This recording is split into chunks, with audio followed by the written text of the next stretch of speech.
अध्याय 15 पुरुषोत्तम योग सर्वोच्च दिव्य स्वरूप योग। पिछले अध्याय में श्री कृष्ण ने स्पष्ट किया था कि माया के 3 गुणों से रहित होकर ही जीव अपने दिव्य लक्ष्य को प्राप्त कर सकता है। उन्होंने यह भी कहा कि इन गुणों से परे जाने का सबसे उत्तम उपाय भगवान की अनन्य भक्ति में तल्लीन होना है। ऐसी भक्ति में तल्लीन होने के लिए हमें मन को संसार से विरक्त कर उसे केवल भगवान में अनुरक्त करना होगा। इसलिए संसार की प्रकृति को समझना अति आवश्यक है। इस अध्याय में श्री कृष्ण अर्जुन की संसार के प्रति विरक्ति विकसित करने में उसकी सहायतार्थ उसे भौतिक संसार की प्रकृति को प्रतीकात्मक शैली में समझाते हैं। वे भौतिक संसार की तुलना उल्टे अश्वत्थ के वृक्ष से करते हैं। देहधारी आत्मा इस वृक्ष की उत्पत्ति के स्रोत आदि को समझे बिना एक जन्म से दूसरे जन्म में इस वृक्ष की शाखाओं में घूमती रहती है। इस वृक्ष की जड़ें ऊपर की ओर होती है क्योंकि इसका स्रोत भगवान है। वेदों में वर्णित सकाम कर्मफल इसके पत्तों के समान है। इस वृक्ष को माया के 3 गुणों द्वारा सींचा जाता है। ये गुण विषयों को जन्म देते हैं जो कि वृक्ष की ऊपर लगी कोंपलों के समान है। कोंपलों से जड़ें फूटकर प्रसारित होती है जिससे वृक्ष और अधिक विकसित होता है। इस अध्याय में इस प्रतीकात्मकता को विस्तृत रूप से वर्णित किया गया है जिससे कि यह ज्ञात हो सके कि कैसे देहधारी आत्मा इस संसार रूपी वृक्ष की अज्ञानता के कारण निरंतर बंधनों में फंसी रहकर कष्ट सहन कर रही है। इसलिए श्री कृष्ण समझाते हैं कि विरक्ति रूपी कुल्हाड़ी से इस वृक्ष को काट डालना चाहिए। फिर हमें वृक्ष के आधार की खोज करनी चाहिए जो कि स्वयं परमेश्वर है। परम स्रोत भगवान को खोजकर हमें इस अध्याय में वर्णित पद्धति के अनुसार उनकी शरणागति ग्रहण करनी चाहिए, तभी हम भगवान के दिव्य लोक को पा सकेंगे जहां से हम पुनः इस लौकिक संसार में नहीं लौटेंगे। श्री कृष्ण आगे वर्णन करते हैं कि उनका अभिन्न अंश होने के कारण जीवात्माएं दिव्य है, किंतु माया के बंधन के कारण वे मन सहित 6 इंद्रियों के साथ संघर्ष करती रहती है। वे स्पष्ट करते हैं कि यद्यपि आत्मा दिव्य है किंतु फिर भी वह विषयों के भोग का आनंद लेती है। श्री कृष्ण यह भी बताते हैं कि मृत्यु होने पर आत्मा अपने वर्तमान जन्म के मन और सूक्ष्म इंद्रियों सहित नए शरीर में प्रवेश करती है। अज्ञानी न तो शरीर में आत्मा की उपस्थिति का अनुभव करते हैं और न ही मृत्यु होने पर उन्हें आत्मा के देह को त्यागने का आभास होता है, किंतु योगी ज्ञान चक्षुओं और मन की शुद्धता के साथ इसका अनुभव करते हैं। इसी प्रकार भगवान भी अपनी सृष्टि में व्याप्त है, लेकिन ज्ञान चक्षुओं से ही उनकी उपस्थिति का अनुभव किया जा सकता है।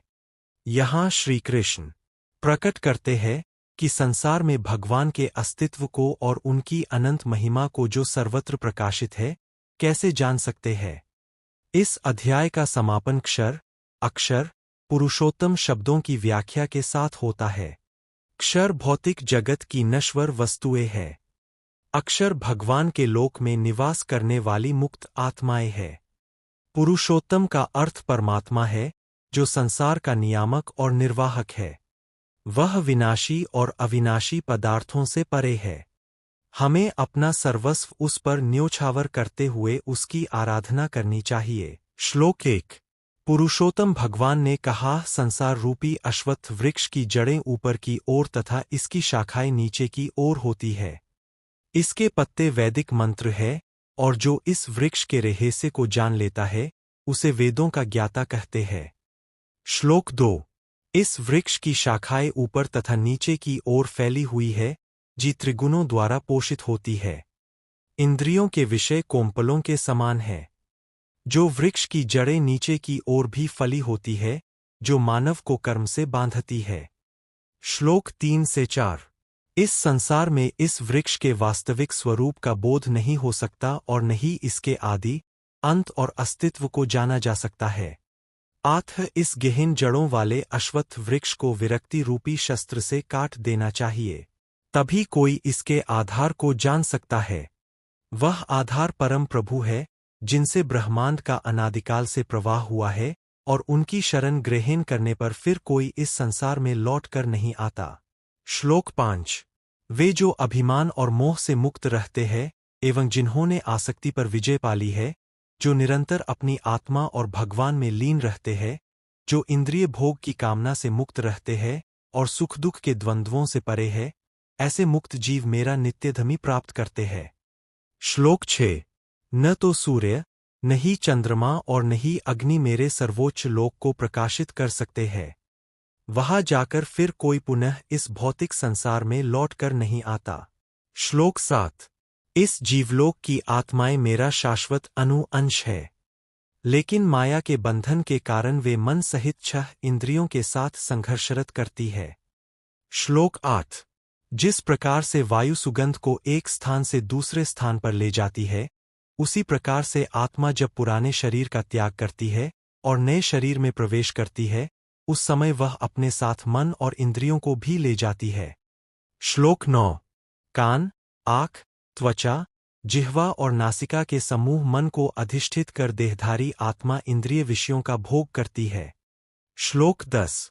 अज्ञानी जन आत्मा का उस समय अनुभव नहीं कर पाते जब यह इंद्रिय विषयों का भोग करती है, और नहीं उन्हें इसके शरीर से प्रस्थान करने का बोध होता है, लेकिन वे जिनके नेत्र ज्ञान से युक्त होते हैं, वे इसे देख सकते हैं।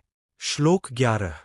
भगवत प्राप्ति के लिए प्रयासरत योगी यह जान लेते हैं कि आत्मा शरीर में प्रतिष्ठित है, किंतु जिनका मन शुद्ध नहीं है, वे प्रयत्न करने के बावजूद भी इसे जान नहीं सकते।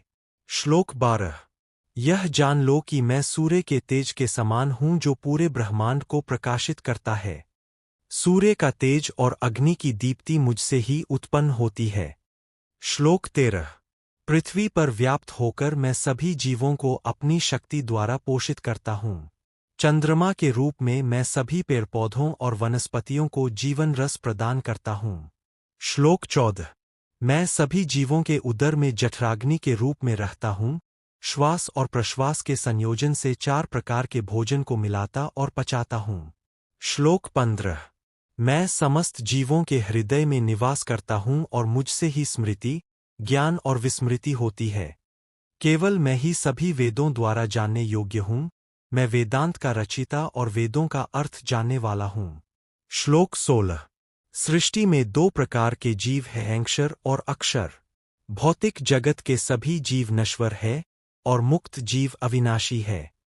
श्लोक 17।